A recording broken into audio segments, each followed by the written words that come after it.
Welcome to Sid Caudle Christian People's Alliance.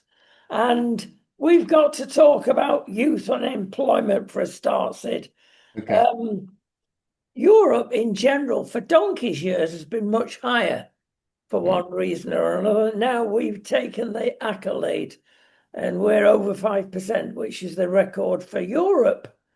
And it's not surprising, even the Bank of England have actually caught up with this and said, what do you expect if you're giving minimum wage that high to youngsters? What's the point in taking an 18-year-old without any experience when you get a 25-year-old for the same cost?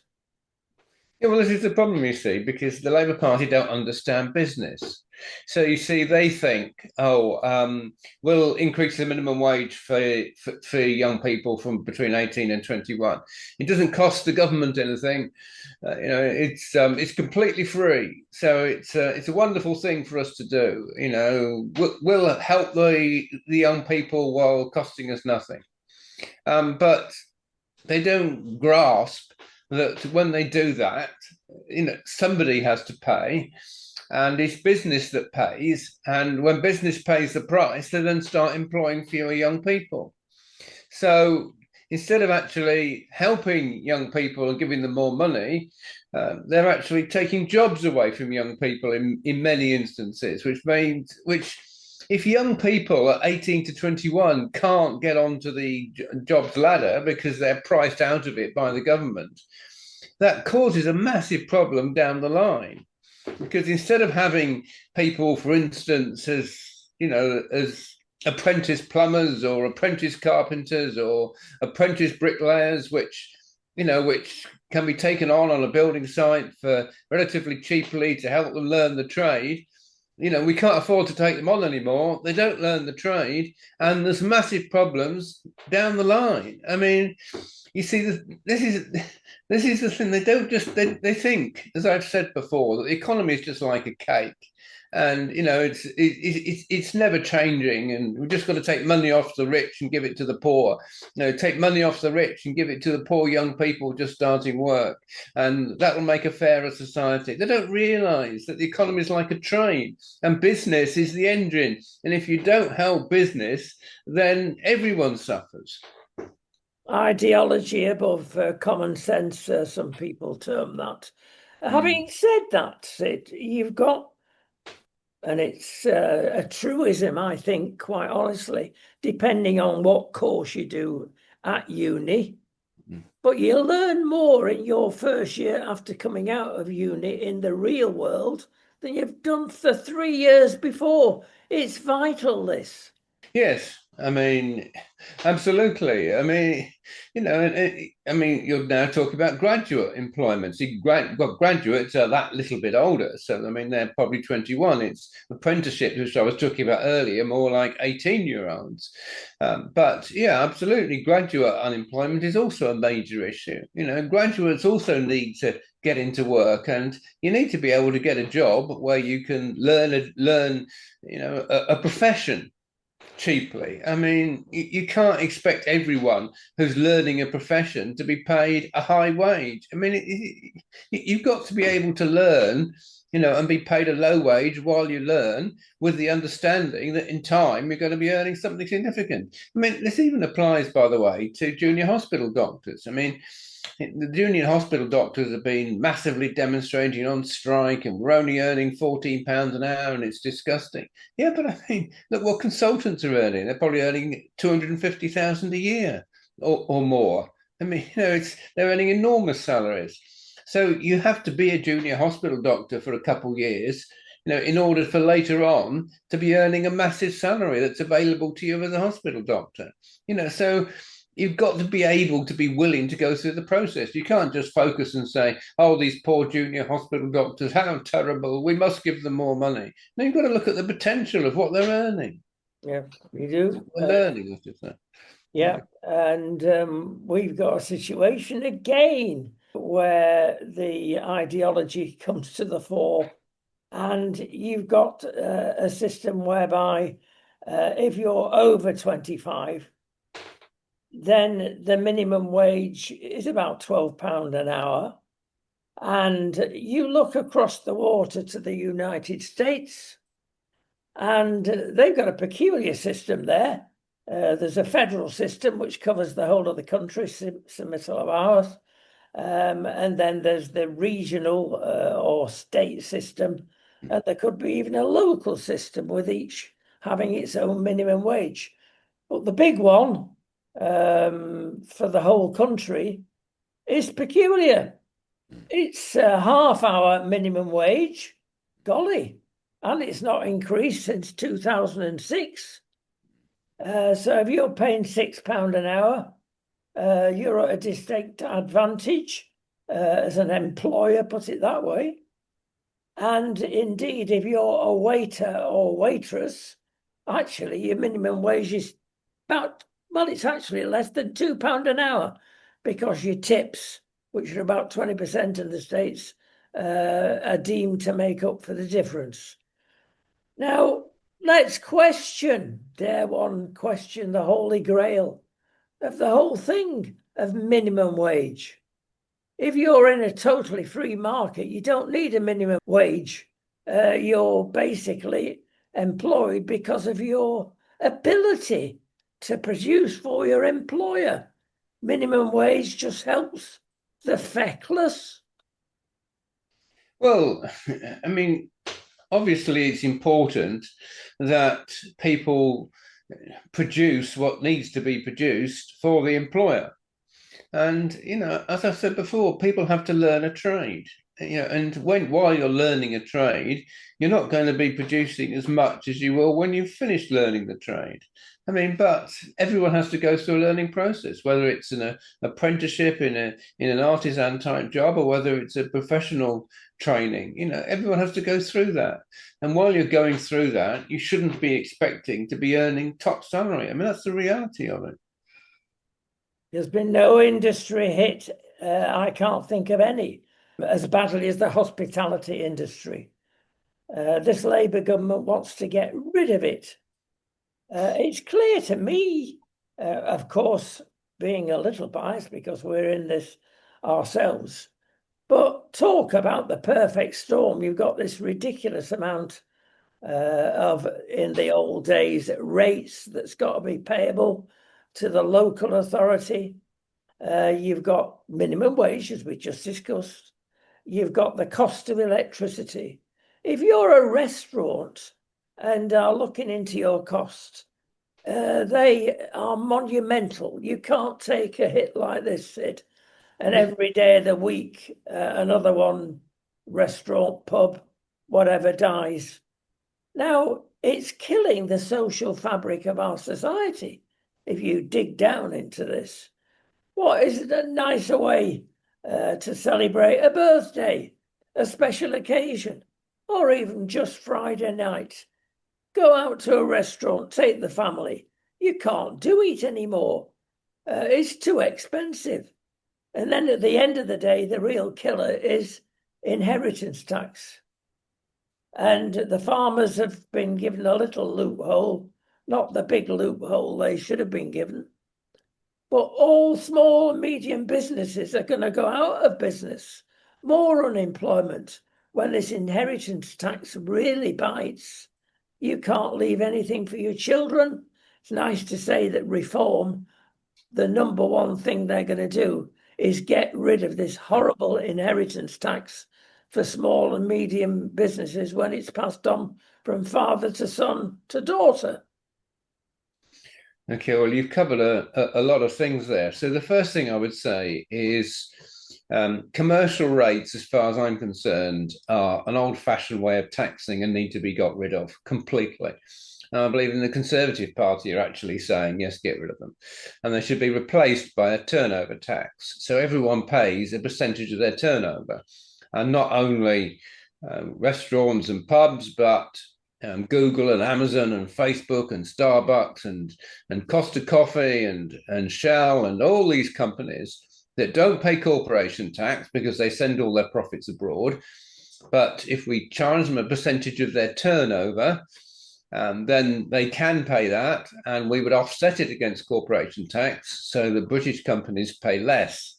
So you see, if you pay a percentage of your turnover, that's a fair way of paying, and you pay the same whether you buy online or whether you buy in a shop. And for food, it would be a matter of whether you order from a lorry that comes in, or a van that comes and delivers you goods, or whether you actually go physically to a premises to go and buy them. You pay the same tax.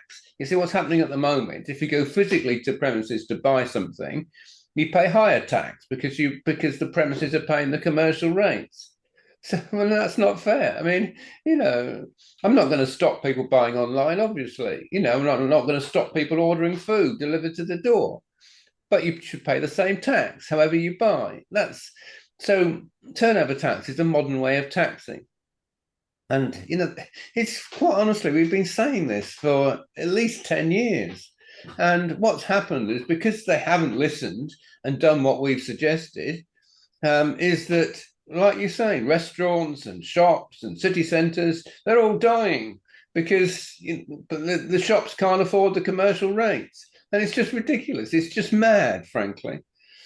But it's we need to get up to date and have fair taxation that applies equally across the board. The other chestnut in all this, Sid, is would you increase the tax on liquor in supermarkets so people would think twice about nipping out to the local Tesco's rather than going to the pub? Well, yeah, absolutely. So it should be fair taxation. So, if you buy alcohol in a pub or you buy it in a shop, you pay the same tax. I mean, that's how it should work. And it's not how it's working at the moment. So it's got to be, and the government need to address these things. The other thing I was going to say, by the way, is you referred to reformist policies, and reform will get rid of them. See, reform has got a problem because in their manifesto, they said that they would reduce tax. They'd increase the tax threshold to 20,000. They'll reduce the basic rate of tax. They'll reduce VAT. They said that they would, but then Nigel Farage comes along and says, I don't think we'd be able to afford to reduce tax. Oh, okay. Then in their manifesto, they said that they would preserve the triple lock for pensioners. Suddenly, in this last week, Nigel Farage says, I don't think we'll be able to afford to preserve the triple lock. So, you're saying, okay, well, Reform have said that they'll get rid of inheritance tax on farms and such like. It's like, well, yeah, but okay, that's what they've said. But are they going to do it? Because suddenly they've said, we don't think we're going to have the money to do what we've said we'll do. You see, as I've said before, Reform have got to get to grips with the simple fact that this government is spending ridiculous amounts of money on quasi-autonomous non-governmental organisation, Quangos. 391 billion is now going to Quangos. In 2010, it was 90 billion, which the latest figure I've looked at is that figure in real terms now will be 150 billion. So in real terms, the spending's gone up by 240 billion. If we get to grips with these quangos, we'll have plenty of money to cut taxes and to preserve the triple lock and to get rid of inheritance tax. But if Reform doesn't grasp the nettle and do what needs to be done with quangos, they won't have the money to do anything. That's the reality of it. You've mentioned Reform, you've mentioned Nigel. I'm going to give you a loose rein now, and we're going to go through certain things, Sid, and see if they line up with your political thinking. Number of pundits have actually said to Nigel, we want to give you 7 notes if you're going to be the next Prime Minister in charge of the country that you must adhere to. Let's have your comments. Number 1, love the bond markets. Now, it's been a mess since 1997. The fiscal rules have taken their toll. Nearly £3 trillion in debt. That's apparently because of all these fiscal restraints that we've had. And you've got to get real and listen to the international markets. One mind goes back to Truss, of course, where the international markets brought her down. Yes. Okay, well, there's two things. There's gilts and bonds. See, bonds, by and large, are companies borrowing money on the bond market, and gilts are government borrowing money on the bond market.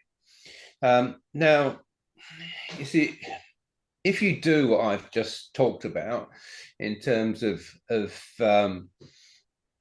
reducing the quangos, and you also introduce a turnover tax, and you also get rid of social requirements and government contracts, which will save another 50 billion. You also get rid of all the woke schemes that are going on because we've been giving Stonewall enormous amounts of money. So, in my view, we should stop all overseas aid and start again. Not that we should stop giving overseas aid, but the existing overseas aid, a lot of it is going in totally the wrong direction. Some of it is actually supporting terrorism. And the only way we can get to grips with it is to stop all overseas aid and start again from scratch, working with charities that we know are reliable and dependable, and we know the money's going to the right places. But if you do all these things that I've just talked about, you can save something like 350 billion. Now, that's like a third of all government spending. When you're saving that sort of money, you can reduce debt. So you can actually go to the bond market and start repaying the debt. You haven't got to be going to do it anymore. And I think all the interest we've been paying, which is just going to banks, because the Bank of England is basically lending money to banks, or the banks are lending money to the Bank of England. I mean, one or the other. I mean, to me, that's just all utter nonsense. And we shouldn't be paying any interest on that at all. And we need to review all those contracts as to how they've worked in the past, as to whether we really owe the interest and who's getting the interest, frankly. The real poison in all this is inflation, of course. And Reform have actually said recently they want to maintain the independence of the Bank of England, but at the same time work with them with a key issue of getting inflation down. It is a poison, isn't it? Well, yes, obviously it's important that we control inflation. I believe that the Bank of England should be brought under democratic control. I mean, at the moment, there's no democracy at all in the Bank of England. You see, we've had a very good governor of the Bank of England in Mervyn King, who was absolutely excellent, who knew what he was doing. But then we had a whole load of woke governors in Mark Carney, and they were doing the wrong things. So, but these people weren't elected, they were all appointed. And, we've had good governors appointed and very bad governors appointed. And I think there should be some democratic control, frankly. And I think it should be we should have some sort of supervisory board that is able to bring the Bank of England to account and to examine what they're doing. I think it would operate rather like the select committees operate in the House of Commons, and rather like Congress operates in America, where they can call people to give account and ask them questions, and they can't say, no, I'm not coming. The Bank of England governor and the Bank of England board would have to answer to the supervisory board and would have to answer questions and so on and so forth as to what they were doing, how they came to their decisions. We need, and the supervisory board would be democratically elected. So we'd have some sort of democratic control over the Bank of England. I think that's very, very important. Yep. The third thing that is mentioned, we've got to get economic growth. We've not had it for donkey's years. We've got to therefore get rid of unnecessary regulation and accountability, even in minutiae. Small businesses are particularly affected again. The big boys can have good big departments for controlling this, giving advice and making it work, dealing with lawyers, dealing with claims. But small businesses can't afford this, Sid. Cinderella again, isn't it? Well, yes, I mean, see, I myself have run a small business, but I had the advantage that I had a law degree, so I was able to understand, legal issues while I was running the business, and also because I was working as a financial advisor, and I understood accountancy as well, so I did all my own accounts. So obvious, but you see, these are enormous costs to a lot of small businesses, having to employ accountants, having to employ lawyers, and so on and so forth. So increasingly, I'm afraid, I think small businesses have to do all this as cheaply as they possibly can, and professionals that are, in accountants or professional lawyers have got to reduce their costs as far as possible for small businesses, because it's otherwise small businesses just can't work. Spain may have an answer for us here because there are accountants in Spain, assessors, there are lawyers in Spain, abogados, and they charge the usual professional fees, very high. And then there's another animal called a gestor, who is there to deal with government bureaucracy. And their charges are very much more reasonable than the lawyers and the accountants. And they can open doors to the right people and get you up and running. Maybe there's room for that in Britain. There's only this animal in Spain, of course, because of too much regulation. But Britain's now caught up with it. But we'll move on, Sid, and say number 4. And we've mentioned some of this before, but it's quite a big one, this. Number 1 in the 4th category, don't rely on immigration. You don't save money. It costs you money in the end. Get rid of public spending where it's not needed, especially net zero, and especially, as you mentioned, the Quango problem. That's definite, simple things to do, but that the present government certainly wouldn't touch that lot. Well, this government doesn't know what it's doing, but you see, they've come in with this manifesto of we're going to increase tax by no more than 9 billion, 8.5, in fact, I think what they actually said. Any other spending will come out of existing budgets. That was in their manifesto. You see, now what really annoys me, is, we had an election in 1997 where the Labour Party came into power, pledging to work within conservative budgets for the first 2 years. That's what they said. And they did it. For the first 2 years, they just worked within conservative budgets and raised no more money. And then after the first 2 years, they started to do some different things. But you see, because they said that, it gave people confidence in electing a Labour government. And because they actually worked within it, the Labour government, when they came in 1997, was actually very popular and continued to be popular, and got re-elected in 2001 and re-elected in 2005. I mean, I don't think they would have got re-elected in 2005 if there'd been a good leader of the Conservative Party. But I mean, because Michael Howard was the leader of the Conservative Party, I think they probably thought better the devil you know than the devil you don't know. I think that was the reality of it. But they were certainly going to get re-elected in 2001 because people were pleased with the fact that they kept their promise. You see, keeping promises to me is of fundamental importance. This government has come in and abandoned their manifesto entirely, removed all the pledges that they gave. They've just completely abandoned. They abandoned them almost immediately. So instead of saying we'll increase tax by no more than 8.5 billion, which is what their manifesto said, they've actually increased tax by over 60 billion. And they've increased spending on quangos since the last election by 135 billion. I mean, it's enormous amounts of money, frankly. And that wasn't nowhere near in their manifesto. So, now they don't know what's gone wrong. I'll tell you what's gone wrong. You've abandoned your manifesto. If you'd have done what you said you'd do, things would have been way better and this government would have been far more popular. But they're in a mess. What Keir Starmer's now trying to do, by the way, is he's now trying to manage the news. He's trying to manage everybody's headline. And I am totally convinced, I mean, I could be wrong, but I don't think I am, but I'm totally convinced that all this arrest of the former Prince Andrew has been done to deflect attention away from Mandelson and Starmer.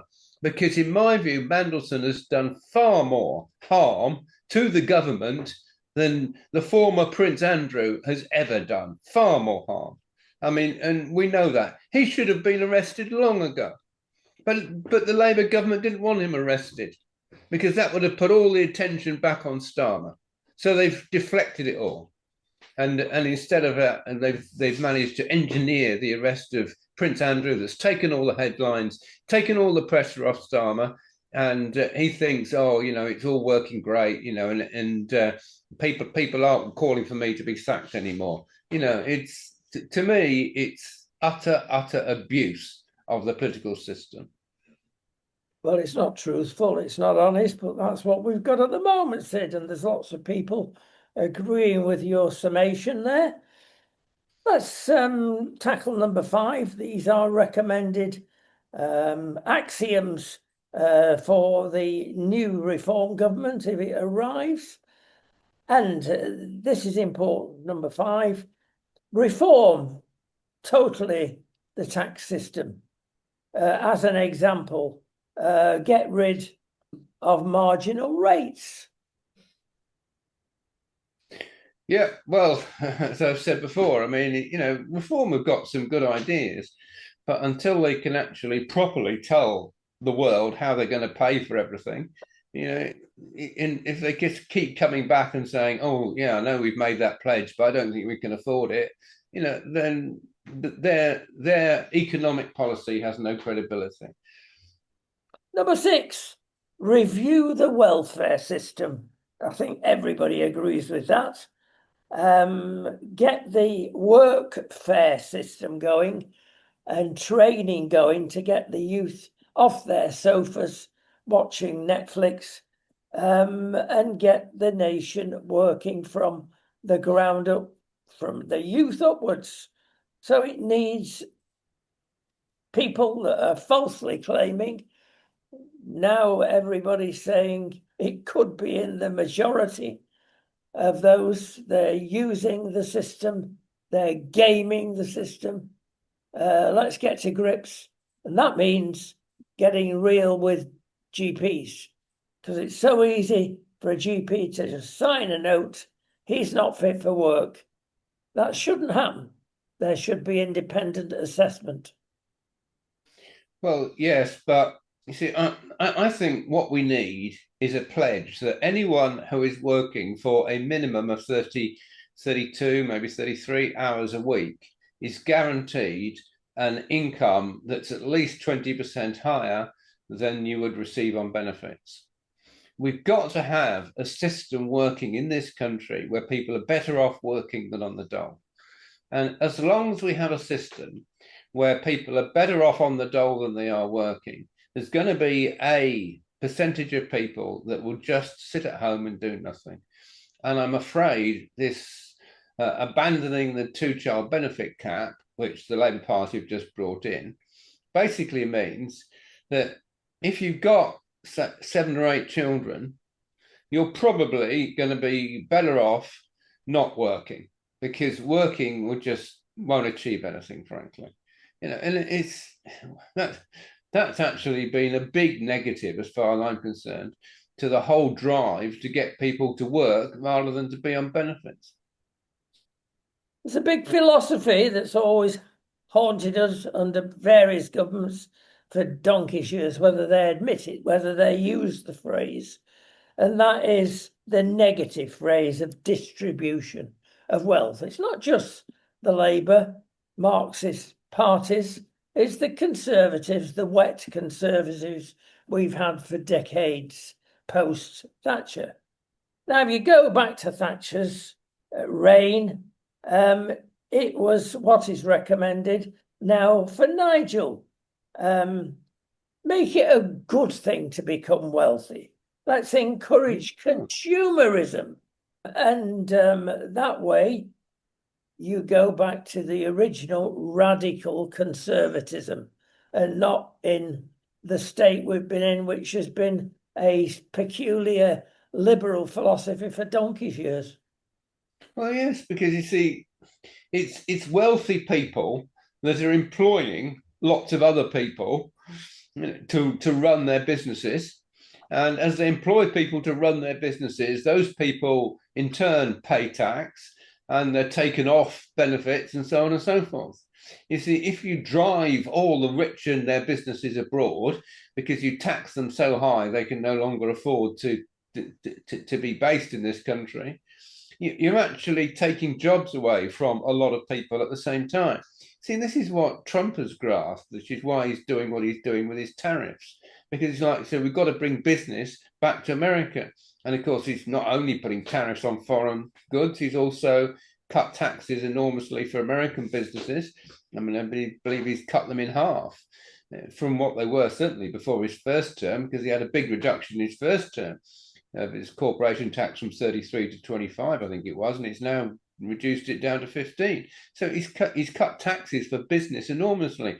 So his focus is on helping business to produce the goods in America. And the result of that focus has been prosperous business, and debt is going down. He's got growth that's in the last 2 quarters, the yearly growth has been 4% in America.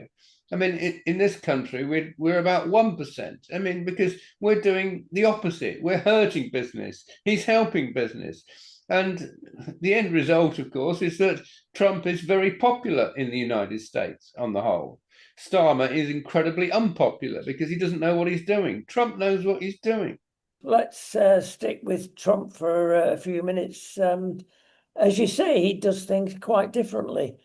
Not with certain countries who have always been liberally conservative, if that's a definition. He has exposed the scam, number one, of this climate change.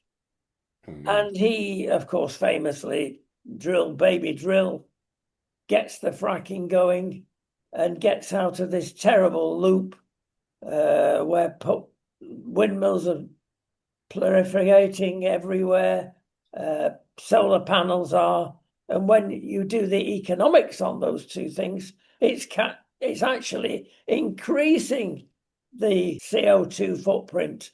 It's a nonsense.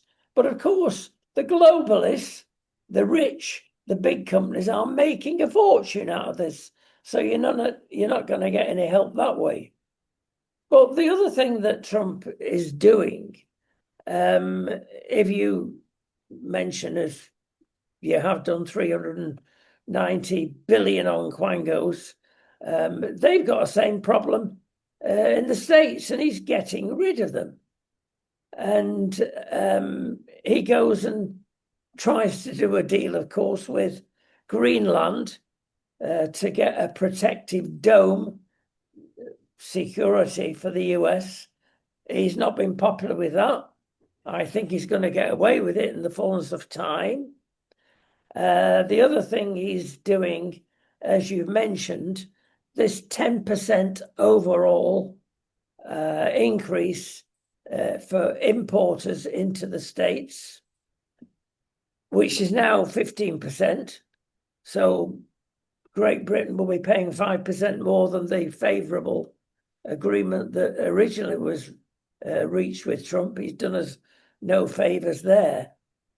But if you do an analysis of this, Sid, what is going on when the Supreme Court, the law of the land, who is running our countries these days? Is it these lefty lawyers?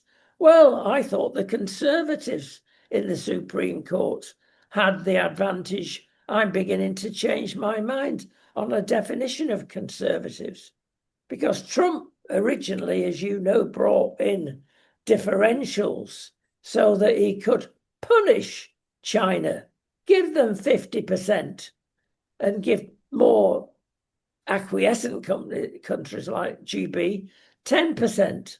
And that way it was a balancing act. Now he's thrown his toys out of the pram. 15% for everybody. It's not working, is it? Well, if we just go to the Supreme Court, you see what the Supreme Court was looking at the law in relation to the tariffs that Trump had applied, statute, which was the EEPI statute. Now, that statute says that the power to apply tariffs goes to Congress. What the dissenting judges said, like Judge Thomas, who were in the three that disagreed with the majority, they said, well, Congress has already delegated power to the president to apply tariffs. So even though they're given the power to apply the tariffs, the president already has the delegated power.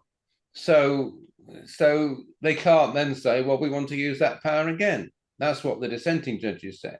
But the other side of the coin is that there's two or three other statutes under which Trump can apply tariffs other than the EEPI statute. And this is something else that Judge Thomas pointed out in his dissenting judgment. He doesn't have to apply them under that statute. He can apply them. And Judge Kavanaugh, by the way, it was Thomas, Kavanaugh, and Alito were the three that went against the majority. And Judge Kavanaugh actually gave the main dissenting judgment.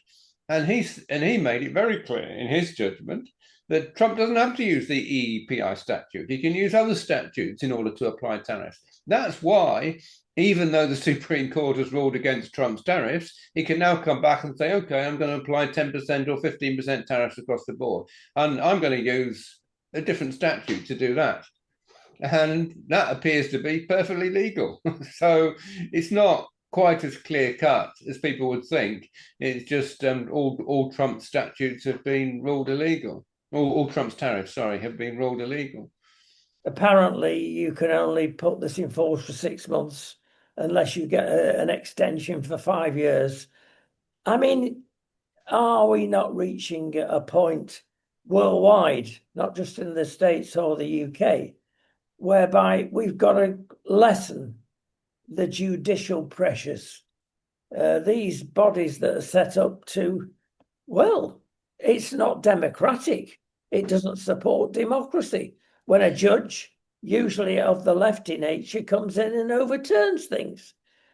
It's happening everywhere to practically everything. Chagos is an example of this. Going back to laws decades ago, arguing over laws is a nonsense. Sid, I've got to be honest with you, ask you a straightforward question. Do you understand what is going on in Chagos? Why on earth would any country give away land and territory? Why would any country even pay for giving it away? Because I've not got an answer from any politician, Sid. Can you give me one? Well, what is very clear to me is that where the drive to transfer Chagos to Mauritius is coming from is the Foreign Office. It's not coming from any politician. I mean, nobody put in their manifesto, we're going to get rid of the Chagos Islands and hand them to Mauritius. That was never in any party manifesto. So no one's ever voted on that. But the Foreign Office have been pushing for it for many years. And we've had weak foreign secretaries in the past, like James Cleverly, for instance, who actually said, yes, okay, well, if my bosses in the Foreign Office are telling me that we've got to negotiate the giving of Chagos Islands to Mauritius, then yes, I'll agree to it. And of course, the Starmers come in, I've been told it's international law. I want to uphold international law. So yes, we'll have to do what the Foreign Office is telling me. Now, who is it in the Foreign Office that's pushing it? I think it comes from China, frankly. I think China's got people in the Foreign Office that are in their beck and call that are pushing this whole thing, because what's happening with handing these Chagos Islands and Diego Garcia to Mauritius is overwhelmingly beneficial to China, who are very friendly with Mauritius. So I think it's China-loving people in the Foreign Office that are pushing it and driving it. That's my opinion. Plus the £8 million to his mates, his previous mate, president of Mauritius, and the new guy apparently is in on the act.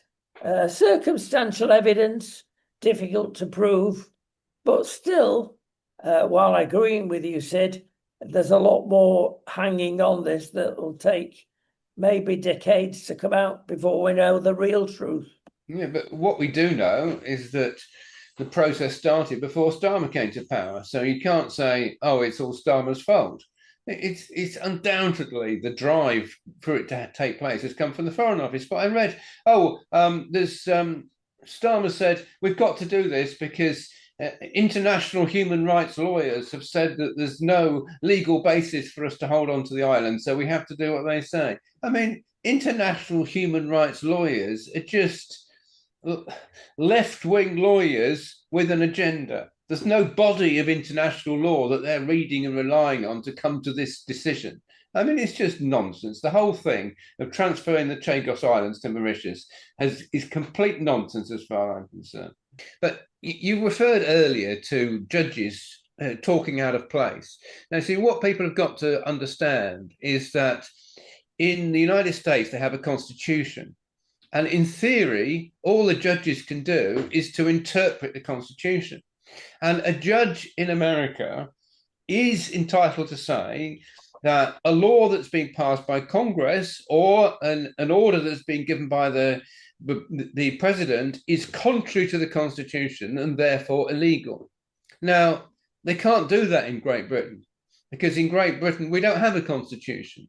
So all the judges can do in Great Britain is look at a statute which has been passed by Parliament and see whether that statute is being applied correctly or not. That's all they can do in Great Britain. But in America is different, which is why in America, the judges actually have far more power than the judges in the UK have. Okay, we move on to building in the United Kingdom, the 1.5 million new home target. There's no way that's going to be met. We're not even up to half the rate before 2030, which we've been promised. Building regs have changed. It's a little easier to get, not much, permission to build and to get round the local authority laws, which are far too many. But there's no way that this is going to be met. And a lot of the blame can be put on net zero. Again, money just being drained for no good reason at all. Now, whoever gets in there, of course, the lovely Angela Rayner was in charge of this lot, failed miserably. The present incumbent is failing miserably. Is it as simple, Sid? There are too many people in the country for the number of houses. Maybe that needs tackling first. Well, obviously, we do have a major issue on immigration. I mean, and as I've said before, I've come to the conclusion that people coming here in small boats are deliberately coming over in order to try and make this country and other countries more Islamic. They're not coming, they're not fleeing anything. But yes, they're being put up in accommodation somewhere. And it's increasingly popular for authorities not to put them up in hotels, but to try and find terrace houses or other sort of accommodation for them if they can. And it was quite revealing to me, actually, when I was knocking on doors in one particular area around Tottenham, where we had a candidate in a council by-election.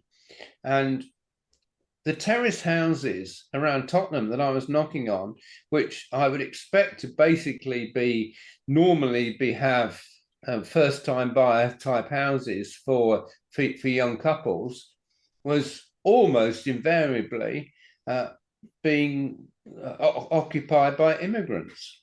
And I realized that actually first-time buyers aren't actually allowed to have small terrace houses anymore in some areas because they're not available.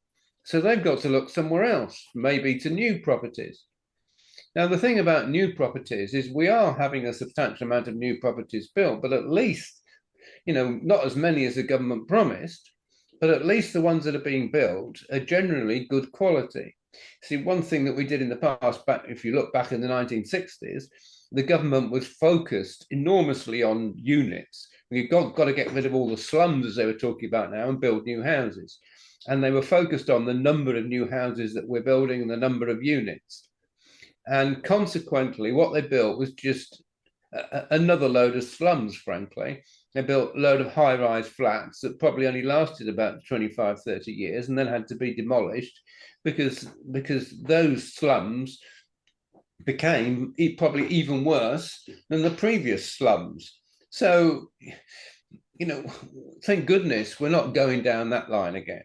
I mean, even the high-rise flats that we're building now tend to be very nice flats with a concierge and maybe a gym and facilities attached to the flats. And they're good quality. They're not flats that are going to be built today and going to have to be demolished in about 25, 30 years. So it's very important that the new housing we build is good quality. And by and large, it is. And to get good quality housing, we can't afford just to focus on numbers. But you're quite right in terms of who's occupied the houses, and we must stop illegal immigration. It has to be stopped, and it can be stopped. It can be stopped by putting the Royal Navy into the Channel and saying, sorry, you can't pass. But obviously, with these hundreds of thousands of people coming across as illegal immigrants, it's bound to have an effect on the amount of housing available. Before they leave the subject finally, Sid, we tend to blame everything on either immigration or net zero. But it's surprising how long the tentacles are for net zero. And again, nipping over to the States and the way Trump has treated net zero, suddenly the price of the average new car is down $2,500. Now people are rejoicing in this, and not simply because the scam of much of the electric EV vehicles are being uncovered. It's not the cheapest rate of getting carbon dioxide down or anything to do with that. Net zero is coming into everything. And if you're talking about the Chinese again, it's perfect for them, isn't it? Oh, yeah. I mean, because they're producing most of the solar panels and they're producing most of the windmills. They don't put solar panels on Chinese houses. They just build enormous numbers of solar panels and send them all abroad. And we have Ed Miliband, who's in his own constituency setting up an absolutely massive solar farm with all these solar panels from China. And when the solar panels are no longer able to be used, I believe they only last about 15 to 20 years, and then we'll have to get rid of them. What's going to happen to them? I mean, well, it's very difficult to recycle them, so they'll probably have to dig hole and bury them and then get some more solar panels from China. I mean, it's all, frankly, short-term thinking, and carbon dioxide isn't a problem. Carbon is actually good for the environment. And we're actually a lot greener now. The world is from space is a lot greener than it was 50 years ago. So we haven't got a massive problem with carbon. It's all nonsense, frankly. And yes, Trump has exposed it. Trump has said, "Build baby drill." He's even saying, well, we're going back to some coal-fired power stations, which, as long as they're not producing sulfur. I mean, you can have a coal-fired power station with desulfurization plants. As long as it's not producing sulfur, there's nothing wrong with a coal-fired power station. So I mean, yes, Trump has shown that the whole climate hoax is what it is, a complete hoax and a waste of time. Which moves us on to sports, Ed. Various sports. Been an interesting time with one thing and another. Winter Olympics and all that. How about the rugby situation at the moment, with England being roundly beaten by everybody? I mean, roundly beaten. And things are going wrong here. Maybe it's a barometer for many sports. England rugby have got 4 coaches. Well, they need 4 coaches for. Don't know how many the cricket team have got, probably even more. Certainly at Premier League level, you've got coaches for taking corners, free kicks, ordinary coaches.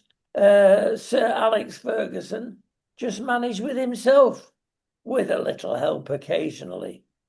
But it's just jobs for the boys in a lot of cases. Yeah, I mean, I've been very disappointed by England's performance in the Six Nations. Very surprised, frankly. I mean, they started off with a big victory over Wales, then they got beaten by Scotland. Now they've been beaten by Ireland, and like you say, it wasn't close either. I mean, they got soundly beaten, which surprised me. I mean, I thought that England would beat Wales, Scotland, and Ireland, and Italy, and then probably I think their last match is against France, and I thought that would be the big match, which would be for the Six Nations prize, with probably the two best teams facing each other as the final game. But that's not what's happened at all. So yeah, it is concerning. I don't frankly know anything about the number of coaches, whether that's a problem or not. I honestly don't know. All I know is that England's performance has been incredibly disappointing.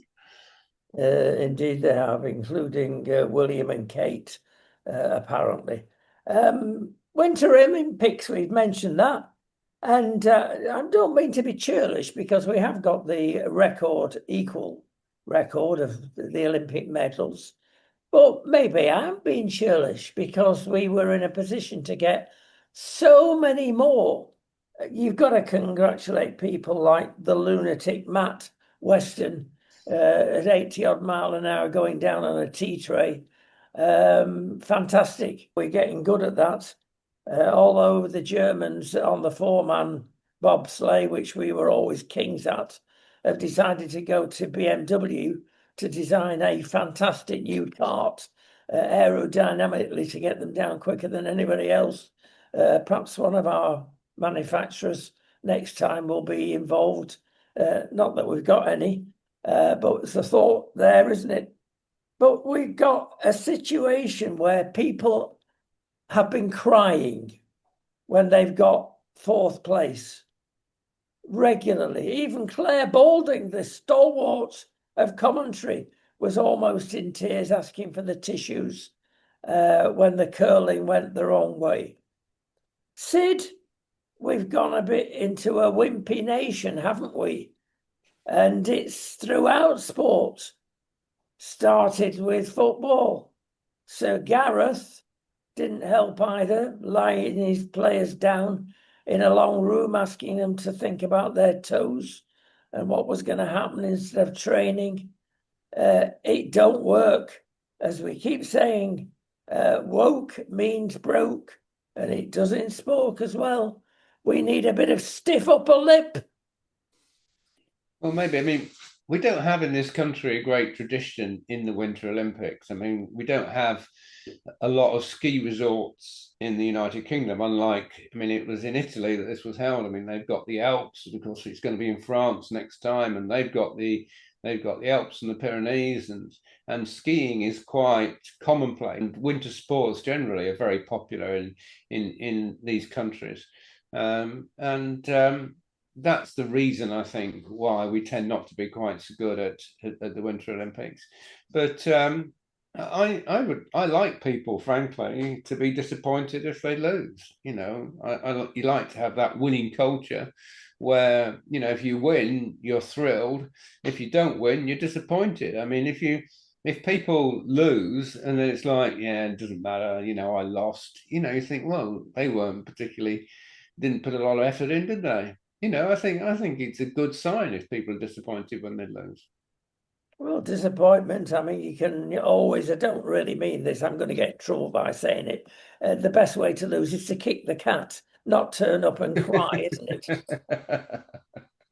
Right, finally, Sid, your favourite subject, or is it mine? VAR. Wow. We've had some mad matches. The Newcastle Aston Villa match, the FA Cup, was absolutely mad because of VAR. Fans are getting fed up about it. You're the only fan I know that is not. And I'll tell you what, and this is the last nail in the coffin, Sid, the referees came out this weekend.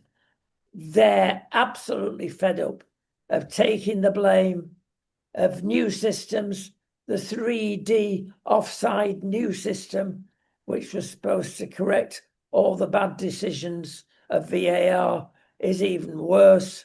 They're fed up. They want to go back to normality and not waste time Perhaps it's because they're tired refereeing matches for 100 and odd minutes instead of 90.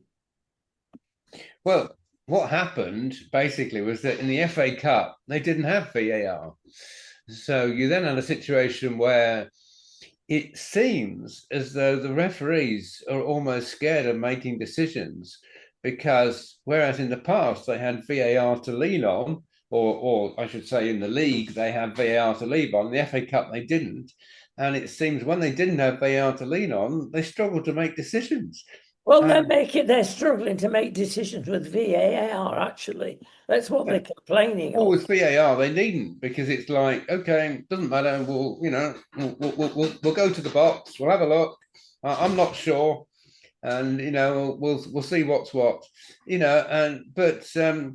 Yeah, uh, what we need is VAR making quick decisions, and I'm sure with the advent of AI, there's no reason why we can't have some very quick VAR decisions rather than all these sort of decisions like, oh, it took 5 minutes in order to make a decision as to whether that was offside or not. I mean, that's not acceptable, frankly. I mean, they've got to be quick decisions, but I don't think we're ever going to move to a situation where we abandon VAR. Not at all. I think quite the opposite. We're going to have VAR in the FA Cup because this year it's been shown that trying to have a match without VAR with Premiership sides just doesn't work, I'm afraid, because the referees are used to it now and are getting dependent on it. They're turning their backs on it, Sid. The fans have turned their backs on it. This is democracy. I thought Christian People's Alliance was in favour of democracy. Well, that's your opinion. In my opinion, VAR is absolutely essential, and we can never go back to a life without VAR. We just need the decisions made a lot quicker. We'll let him go and have a lie down after that last question. Sid, thank you so much. Okay.